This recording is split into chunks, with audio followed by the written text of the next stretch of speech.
বউ নিয়ে কিন্তু এখন এই জামাইয়ের বাড়িতে চলে আসছে, দেখতে পাচ্ছেন পালকিতে করে। এই যে এখানে কাকারা গান গাচ্ছেন। কাকে এখন নামানো হচ্ছে না কেন? বকশিসের জন্য কিন্তু ওনারা এখানে দেখতে পাচ্ছেন গান গাচ্ছেন আর সামনে পিছিয়ে যাচ্ছেন।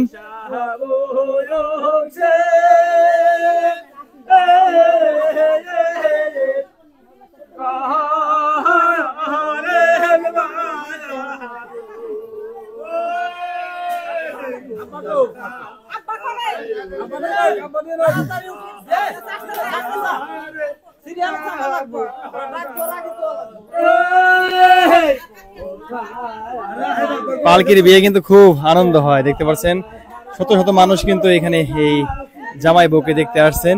এই যে 200 টাকা দিলেন, এভাবেই কিন্তু ছেলের বাবা মা সবাই টাকা দেওয়া হয়, তারপরে কিন্তু ওনারা নামাবেন।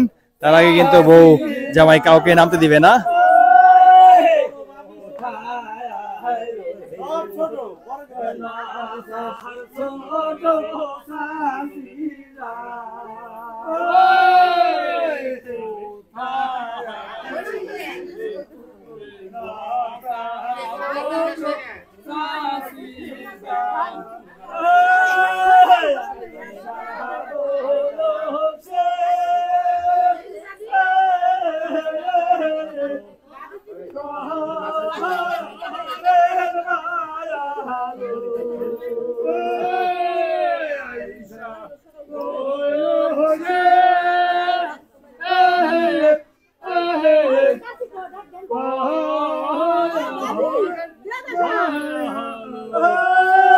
যতক্ষণ কিন্তু সবাই টাকা দেওয়া শেষ না হবে, বকশিস দেওয়া শেষ না হবে, ততক্ষণ কিন্তু এইভাবেই ওনারা সামনে পিছিয়ে যাবে এই উঠানের, আর এভাবে গান গাইতে থাকবেন।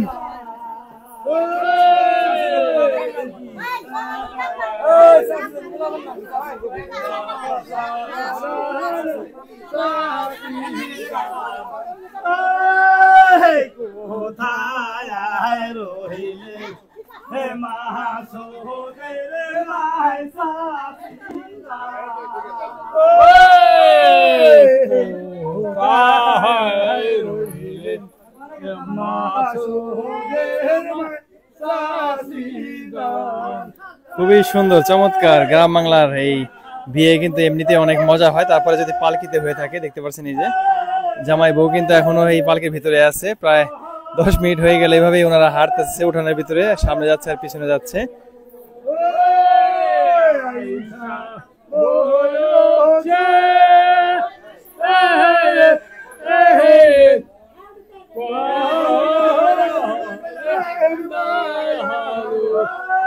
কাকা এখানে এইভাবে কারণ কি?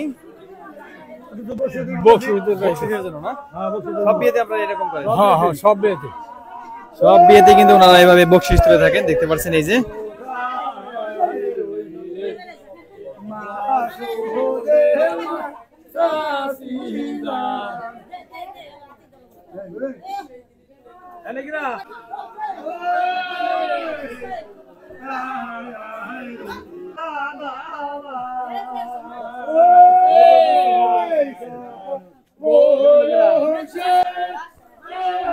এভাবে কিন্তু জামাই বউ বাড়িতে নিয়ে আসার পরে এই পালকিতে যারা আছেন তারা গানের তালে তালে বকশিসের জন্য ওয়েট করতেছেন। বকশিস নেওয়া শেষ হয়ে তারপরে কিন্তু জামাই বউকে পালকি থেকে নামানো হবে, দেখতে পাচ্ছেন সবাই কিন্তু বকশিস দিচ্ছেন, নাম ধরে রাখতেছে। আত্মীয় যে হয় দাদা নানি কাকা ফুপু খালা সবাই এই তালে তালে কিন্তু বকশিস দিচ্ছেন, আর ওনারা সামনে পিছনে গান গাচ্ছেন আর সামনে যাচ্ছেন।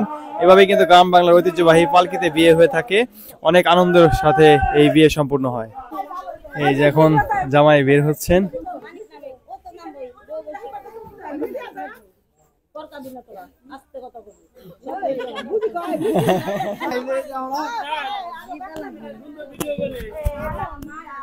দেখেন এই